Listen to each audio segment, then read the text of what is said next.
Bonjour, mon nom est Shirley Laube et je vous présente aujourd'hui une pièce un petit peu oubliée du répertoire polonais pour violon qui est édité par les éditions PWM dans la collection Musique du pays de Chopin. Nous allons aujourd'hui fureter un petit peu du côté des écoles nationales. Alors on connaît bien les écoles russes, les écoles espagnoles, même les écoles françaises, mais je dois avouer que je découvre avec vous l'école polonaise que je ne connais que pour le violon par Wieniawski, vu que évidemment Chopin n'a pas beaucoup écrit pour nous.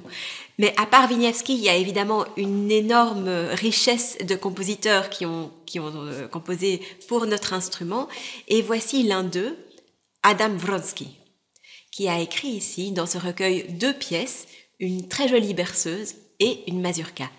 Nous allons aujourd'hui plutôt présenter la mazurka, qui est peut-être une bonne introduction au mazurka de Wieniawski qui se présente dans une autre vidéo, parce que cette mazurka-ci est nettement plus facile à jouer. Elle ne demande pas un niveau technique très élevé, puisque la plupart des choses se retrouvent tout le temps dans les mêmes positions. Il y a peut-être une mesure ou l'autre sur la corde sol qui monte un petit peu, mais le reste est vraiment très simple. Alors, évidemment, Adam Wronski est un compositeur qu'on connaît moins, mais c'est un compositeur romantique qui est né après Wieniawski et qui a été extrêmement actif dans la diffusion de la musique polonaise en son temps, puisqu'il adorait faire profiter de la musique partout où il passait. Il était militaire, il a créé beaucoup d'écoles de musique, des orchestres, des opérettes, etc. Et partout où il passait, il voulait diffuser la musique pour que les gens connaissent le folklore de leur propre pays. Voilà le début de la mazurka de Adam Wronski.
Comme vous voyez, ça propose d'avoir une espèce de souplesse d'archet, d'avoir quelques rythmes pointés avec du contrôle à la pointe, mais ceci dit, on peut se laisser emporter par la mélodie qui se chante d'elle-même. Vous entendez que cette mazurka est assez souple pour pouvoir aller avec le thème comme bon nous semble, et le phrasé reste assez naturel. On disait d'ailleurs que ce compositeur était en fait le Strauss de la musique polonaise, référant alors à la famille de Johann Strauss des valses de Vienne. Il a fait la même chose pour tout le répertoire des danses polonaises. Et ici, lorsqu'on arrive à la partie rapide de la mazurka, on sent bien où il faut sauter, où il faut tourner.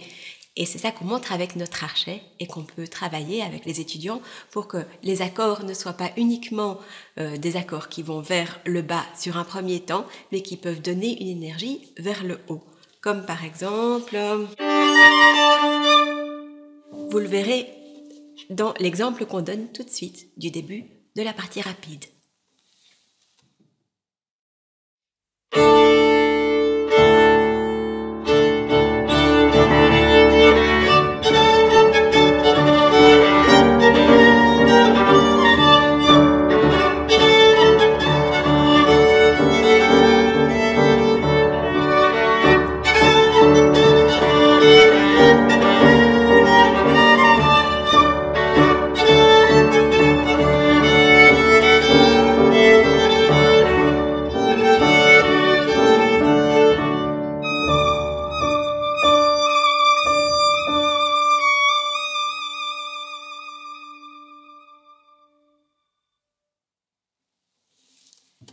La fin de la pièce est un peu plus lente et en fait c'est un beau terrain de jeu pour pouvoir expérimenter avec les timbres, les couleurs et l'imagination des jeunes musiciens qui vont découvrir cette pièce avec vous.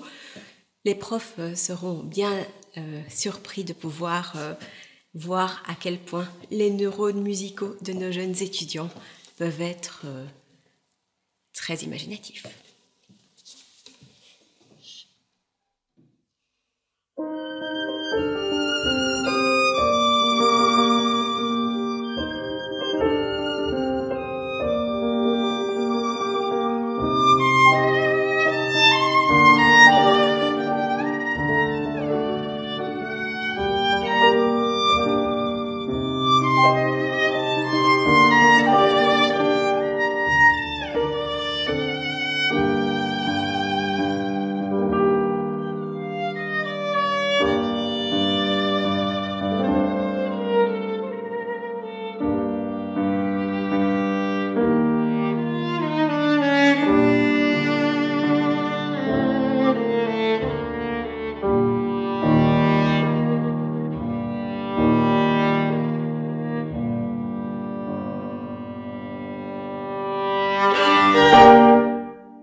Comme vous l'avez entendu, ce compositeur n'est pas vraiment quelqu'un qui a été dans l'expérimental ou qui a cherché de nouveaux tracés harmoniques. C'est vraiment quelqu'un qui est comme une photo sépia de son temps, c'est-à-dire extrêmement typique mais qui représente toute une époque.